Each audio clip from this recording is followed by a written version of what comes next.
Semakin banyak nikmat dan karunia yang Allah berikan, semakin banyak fasilitas untuk kita menyembah Allah Subhanahu wa Ta'ala.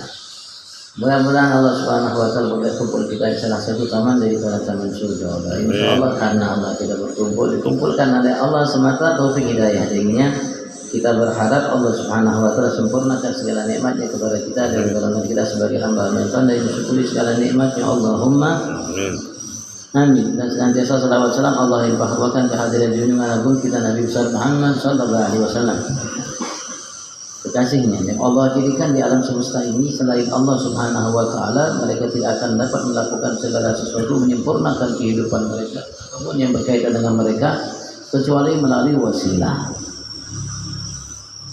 melalui sebab. Kita hidup banyak melalui sebab, dan semua makhluk Allah hidup karena ada sebab wasilah. Dan semua sebab wasilah itu tidak melupakan kita.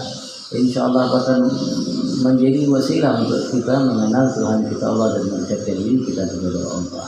Wasilah yang terbesar untuk kita mendapatkan segala karunia nikmat Tuhan kita Allah adalah Nabi Muhammad sallallahu alaihi wasallam.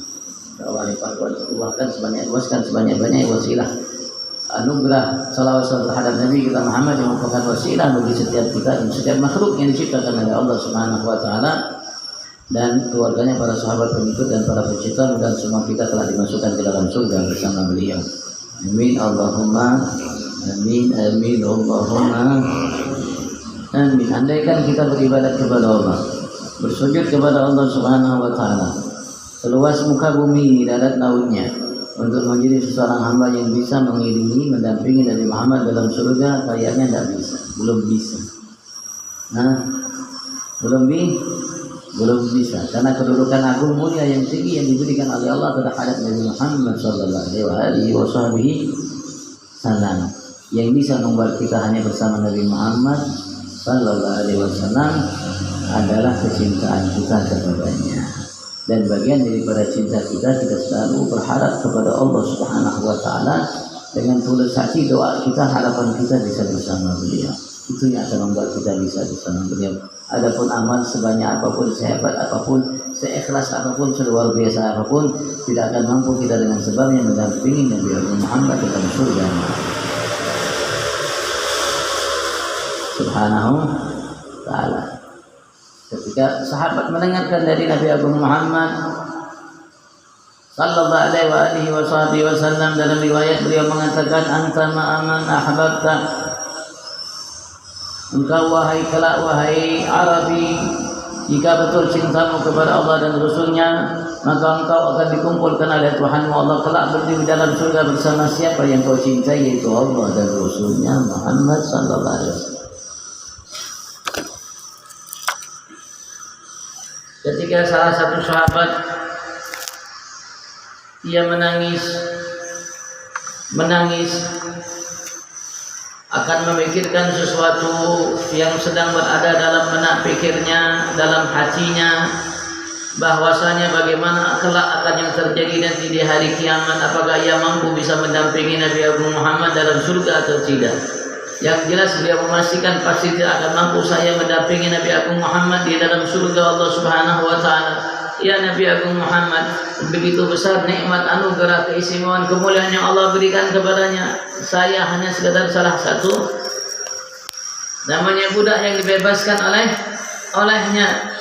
Maka ia pikirkan sampai tidak mendatangi majlis Nabi Agung Muhammad, karena dihantui oleh pikiran tersebut. Sampai Nabi Muhammad bertanya, dikatakan beliau sedang sakit, didatangi oleh Nabi Muhammad, kelihatan mukanya pucat, badannya begitu kurus, kelihatan gemetar, bibir yang kelihatan basi. Malak ya Thawban, kenapa engkau wahai Thawban, kenapa kondisimu seperti ini, ada apa? Apa yang sedang kau pikirkan? Dia mengatakan, ya na'am ya Rasulullah, ada satu hal yang saya pikirkan, yang menghalangi tidur saya dan menghalangi saya untuk datang ke majlismu dan lain sebagainya. Dia mengatakan, saya hanyalah seorang sahabat sobat, dan saya tidak mampu berpisah denganmu ya Rasulullah. Yang saya pikirkan nanti kelak bagaimana di hari kiamat. engkau Rasulullah pasti akan mendapatkan kedudukan tinggi. Aku sahabat. Andaikan aku masuk surga, ya aku bisa memastikan tidak mungkin aku bisa bersamamu di surga. Karena engkau makhluk yang dimuliakan oleh Allah. Pasti surgamu jauh lebih tinggi. Sedangkan aku tidak mampu untuk berpisah denganmu ya Rasulullah. Atas pernyataan tersebut Rasulullah terdiam, maka turun ayat firman wahyu langsung dari Allah Subhanahu wa taala. Allah menyatakan wa may yuti'illaha war rasul fa ulaika ma alladziina an'ama Allahu 'alaihim minan nabiyyin wasiddiqin wasyuhada'i wassalihin wa hasuna ulaika rafiqa. Dzalikal fadlu minallah kafa billahi alima. Mendengarkan ayat tersebut datang turun luar biasa bahagia bangga sahabat tersebut. Dan sahabat yang lain mengatakan kami tidak merasa bahagia setelah kami diberikan oleh Allah karunia nikmat Islam seperti bahagianya kami mendengarkan Rasulullah menyatakan hal tersebut. Seorang itu akan dikumpulkan kelak nanti di hari kiamat bersama orang yang dicintai olehnya. Maka aku mencintai Abu Bakar, aku mencintai Umar, aku mencintai Rasulullah, dan aku berharap kalau aku dikumpulkan bersama mereka di dalam surga Allah. Ini juga para sahabat. Tentang pernyataan sahabat itu tentang pengakuan sahabat. Ya kurang lebih kita aja ya. Tapi kita tidak memikirkan hal ini sampai kita tidak makan minum dan tidak tidur. Tapi itu dipikirkan oleh sahabat Nabi besar Muhammad sallallahu alaihi wasallam. Ya, antiknya saat ini ada orang-orang yang tidak mencintai Rasul sallallahu alaihi wasallam, tidak cinta kepada Rasulullah. Bahkan syarik kalau orang mencintai Rasulullah dengan kumpul di majelis seperti ini, baca maulid, baca burdah, baca dalailul khairat, ibadahi bid'ah, ibadahi syirik, macam-macam ibadahi. Tapi subhanallah, seakan-akan surga miliknya, seakan-akan ia pantas untuk masuk ke dalam surga Allah Subhanahu wa ta'ala. Dan mereka yang mencintai Rasulullah duduk untuk Rasulullah karena Rasulullah tidak berhak untuk mendapat surga Allah Subhanahu wa ta'ala. Kira-kira kalau orang yang seperti itu bermasalahlah imannya. Orang yang bermasalah imannya. Kalau sudah orang-orang yang bermasalah imannya, kira-kira berhakkah ia untuk masuk ke dalam surga? Atau paskah harapannya ia untuk masuk ke dalam surga Tuhannya Allah Subhanahu wa ta'ala? Yuk mari kita di tahun ini jauh lebih cinta kepada Nabi Muhammad. Ayo mari kita tahun ini jauh lebih banyak untuk mengenang, bersalawat, mengingat Nabi Agung Muhammad. Ayo kalau bisa jangan tinggalkan satu majelis yang baik seperti ini untuk kita hadiri. Kebaikannya untuk kita, bukan untuk Allah, bukan untuk Nabi Muhammad. Kebaikannya untuk kita sendiri. Man amila salihan fali nafsi. Allah mengatakan siapa yang berbuat baik maka untuk dirinya sendiri. Wa man asa fa alaiha. Yang berbuat tidak baik maka balasannya atas dirinya sendiri. Wa ma rabbuka bizallamin lil abid. Tuhan Allah tidak berbuat zalim terhadap hambanya. Allah tidak menzalimi kita, yang menzalimi diri kita sendiri. Insyaallah kita baca. Allah akan singgung hal itu dalam ayatnya. Wa dhallalna 'alaikumul ghamama wa anzalna 'alaikumul manna wassalwa. Allah Subhanahu wa ta'ala kembali mengingatkan umat-umat sebelum kita Bani Israel, mereka umat Yahudi Nasrani. Dan ini merupakan motivasi atau peringatan dari Allah Subhanahu wa ta'ala, pelajaran penting bagi Allah untuk kita umat Nabi Muhammad sallallahu alaihi wasallam, dengan mendengarkan kisah cerita yang diungkap oleh Allah Subhanahu wa ta'ala, yang dikuat oleh Allah dari cerita tentang umat-umat sebelum kita, yang merupakan motivasi pelajaran yang besar bagi kita umat Nabi Agung Muhammad sallallahu alaihi wasallam, agar kita tidak mengikuti jejak langkah mereka, agar kita tidak mencontoh perbuatan yang dilakukan oleh mereka. Wa dhallalna 'alaikumul ghamam. Allah ingatkan kembali setelah Allah ingatkan banyak atas mereka nikmat.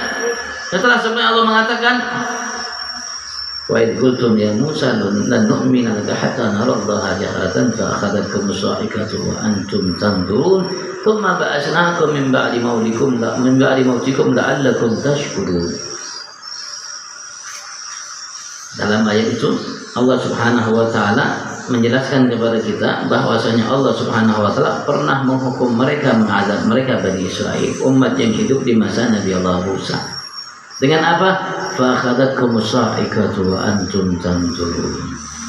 Maka telah mengambil kalian, menghukum kalian, membinasakan kalian as-sa'iqah, suara yang keras. Ada yang mengatakan teriakan malaikat sehingga kalian mati. Wa antum tanzurun, kalian melihat kematian satu di antara kalian. Mati satu, yang lain melihat, mati lagi yang lain, sampai akhir. Melihat mereka.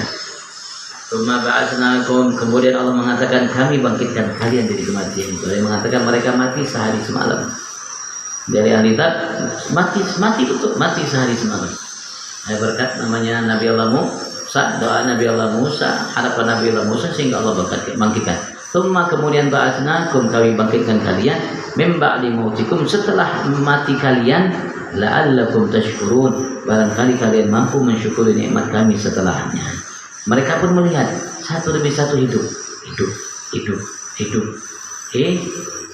semuanya hidup. Tapi tidak cukup menjadi pelajaran bagi mereka. Na'udzubillah. Allah pun kembali mengatakan, wa dhallalna 'alaikumul ghamam, umat Bani Israil dan Nabi Musa, kami telah naungi kalian dengan al-ghamam, dengan sahab, dengan awan yang tipis. Min harri syams fiti, dari panasnya terik matahari, fiti, dalam perjalanan kalian di ti. Itu mereka minta kepada Allah Subhanahu wa taala untuk ditempatkan di satu tempat. Mereka minta diberikan oleh Allah, bahasa kita negara lah. Allah siapkan bagi mereka. Tapi Allah Subhanahu wa taala siapkan bagi mereka, tapi di tempat itu ada orang jabbari. Orang-orang yang jabbar. Gagah, kekar, kokoh, ganal, kuat. Yang menempati, Allah mengatakan itu. Kalian ke sana, perangi mereka, tinggallah di sana, kata Allah Subhanahu wa taala. Tapi karena mereka membantah Allah Subhanahu wa taala, maka Allah pun memberikan hukuman bagi mereka. Maka mereka pun karena tidak patuh atas perintah Allah Subhanahu wa taala, maka mereka diberikan hukuman oleh Allah. Mereka berangkat dari tempat mereka untuk mencari tempat tersebut dari pagi, tiba-tiba sore hari, malam hari mereka berada di tempatnya. Di tempat mereka mulai berjalan sampai kurang lebih 40 tahun seperti. Lagi mereka berangkat dari tempat, pulang di situ lagi. Besok lagi pergi lagi. Pulang di situ lagi 40 tahun seperti itu. La ilaha illallah. 40 tahun, tidak lama, tidak sedikit.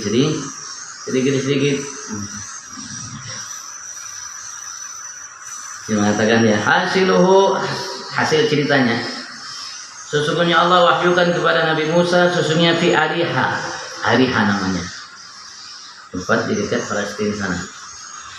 Kaum jabbarin, kaum yang jabar, perkasa, yang kuat, kekar, sulit untuk dikalahkan. Ganal-ganal tubuhnya, Amalika.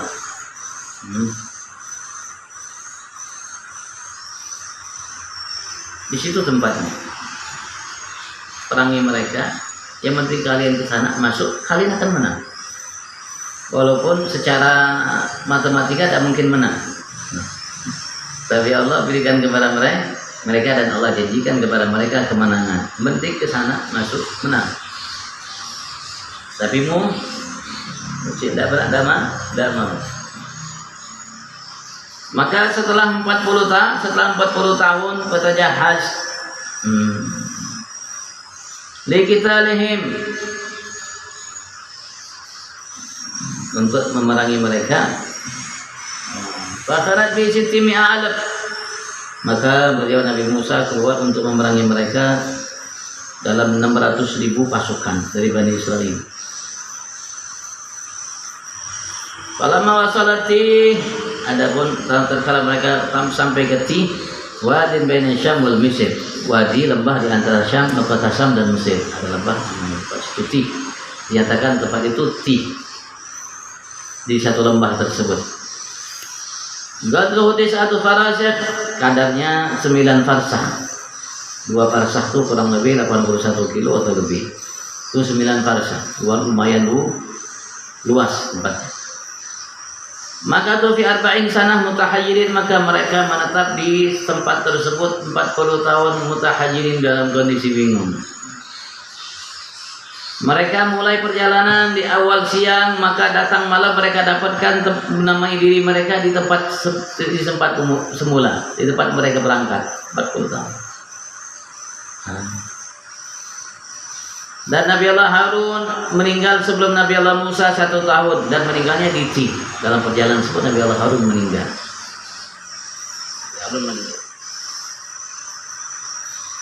Walamma tufi Harun, tatkala Nabi Harun meninggal dan Nabi Musa pergi untuk menguburnya, maka mereka pun membuat isu bahwasanya Nabi Musa lah yang membunuh saudaranya Harun.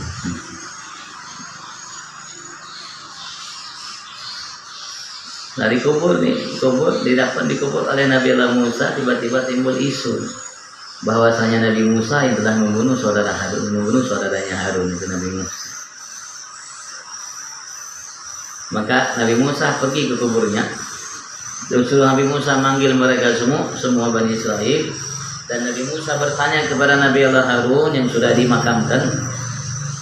Pertanyaannya, siapa yang telah membunuh?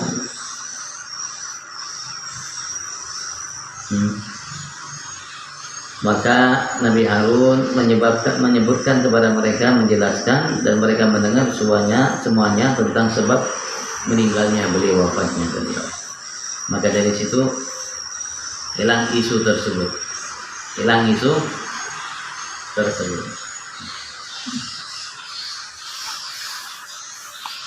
Ya, walamma hadarat Musa al-wafat, tatkala Nabi Musa telah hadir kematiannya, maka beliau berangan-angan berharap kepada Tuhannya Allah untuk dikubur di tempat yang dekat dari Ardil Muqaddasah, bumi yang muqaddas, Baitul Maqdis. Gadra ramiyatil hajar fa'ajabahullah, sekadar ramiyatil hajar, walaupun jauh dari tempat tersebut, kadar lemparan batu. Yang penting dekat dengan bumi yang disucikan Allah Subhanahu wa taala, Baitul Maqdis.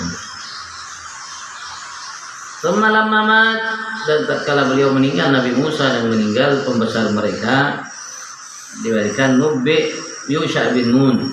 Diangkatlah seorang nabi dari mereka bernama Yusha bin Nun. Dan mereka sepakat setelah 40 tahun untuk memerangi Al-Jabbarin, orang-orang yang namanya Jabbar tadi itu, perkasa tadi, yang kuat, yang hebat. Maka beliau membawa sisa yang ada dari Bani Israel memerangi mereka, maka mereka pun menang. Berhasil, padahal sudah dijanjikan dari awal zaman Nabi Musa. Dari awal zaman Nabi Musa, sebelum mereka tersesat di tempat Tih itu selama 40 tahun. 40 tahun. Tapi subhanallah, 40 tahun itu Allah mengatakan, wa anzalna 'alaikuman manna wassalwa. Kami telah turunkan terhadap kalian man wassalwa, makanan. Dia mengatakan madu, seperti madu atau madu putih. Madu putih, tair as-samani, burung. Ada yang mengatakan burung itu sudah terbakar, burung bakar. Ada yang mengatakan burungnya mereka yang bakar, masak. Ada yang mengatakan tidak, mereka burung itu memang sudah terbakar, burung bakar. Masya Allah. Burung bakar dicuil pakai madu putih. Pernah kita makannya selama ini?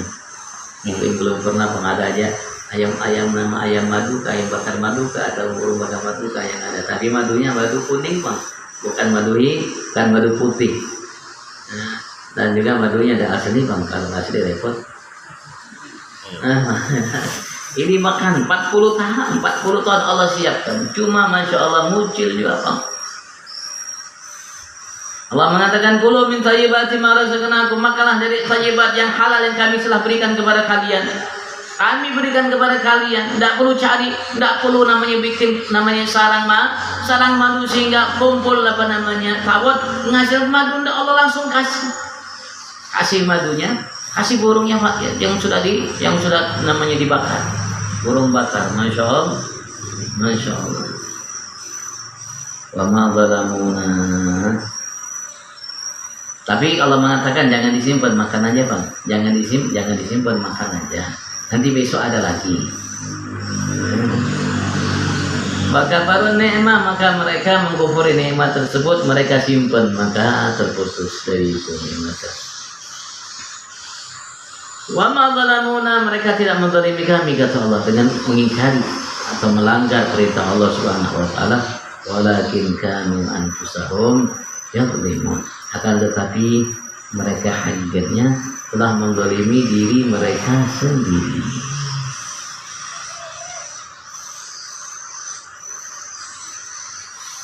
Ada yang mengatakan seperti ini sebabnya mereka terhalang dari makanan itu karena sebab itu. Ada yang mengatakan tidak. Dalam surat Al-Maidah disebutkan mereka minta yang lain. Bahasa kita ya sudah muyak pun makanya burung bakar madu, mau hari seminggu, sebulan, setahun, 2 tahun, 10 tahun muyak juga. Muyak juga. Mereka mengatakan kepada Musa, ya Musa, lan nasbiru ala ta'amin wahid. Ya Musa, kami tidak sabar atas satu aja jenis makanan. Tidak sabar atas satu jenis makanan. Kalau kita kira-kira sabar nggak? Madu burung bakar. Sabar tak kira-kira? Tidak sabar juga bang. Mereka pun tidak sabar. Mintanya, ya Musa, kami tidak sabar makanan satu. Minta macam-macam, minta bawang, minta adas, minta ini, minta ini.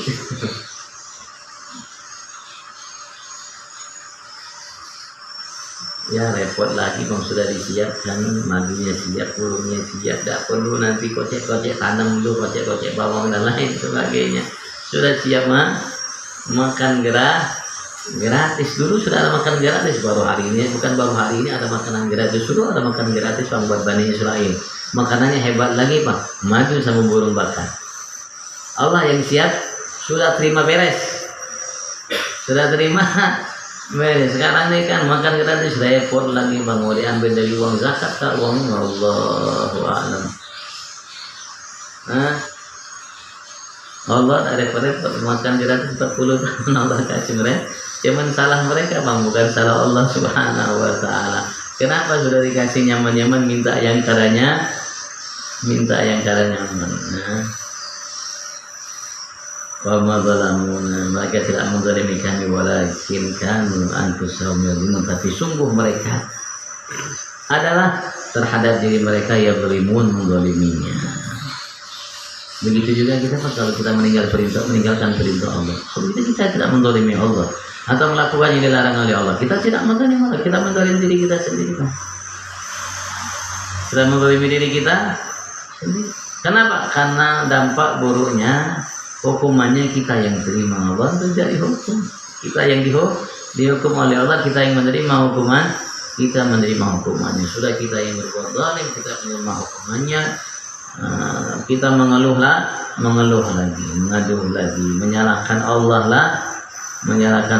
lagi, nanti la ilaha illallah. Subhanallah, Allah sayangnya dengan kita. Dari mulai surat Al-Baqarah Allah sudah cerita kepada kita banyak hal. Dalam surah Al-Baqarah Allah sudah cerita kepada kita banyak hal atas apa yang terjadi di umat sebelum pada umat sebelum kita. Jangan sampai kita ulangi itu perbuatan. Jangan sampai kita mucil juga seperti Bani Israel, umat Nabi Allah Musa. Mucil dulu, sampai sekarang masih mucil juga bang. Musuh terbesar kita siapa? Walan tarda ankal yahud walan nasara hatta tattabi'a millatahum. Musuh terbesar kita mereka. Ya, Allah sudah beberkan tentang kisah cerita mereka, siapa mereka Yahud dan Nasrani dalam Al-Qur'an.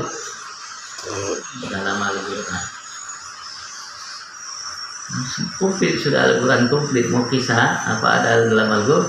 Ada komplit dalam Al-Quran.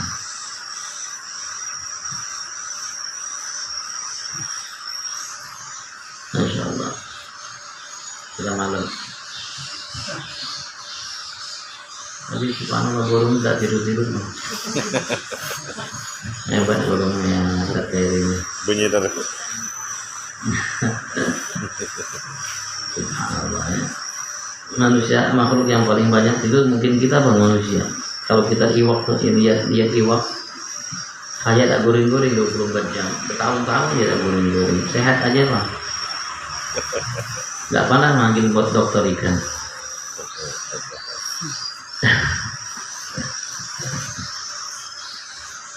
Ya terus akan saudara kita 4 hari almarhum Haji Syah Yunan bin Haji Nurhan. Allah SWT terima amal ibadatnya, Allah angkat derajatnya, Allah jadikan taman daripada taman surga kuburnya, Allah jadikan anak istri kerabat keluarga yang ditinggalnya. Allah menuntutkan mereka atas iman dan Islam, dan Allah kumpulkan kelak nanti insyaallah bersama dalam surga Tuhannya Allah nanti.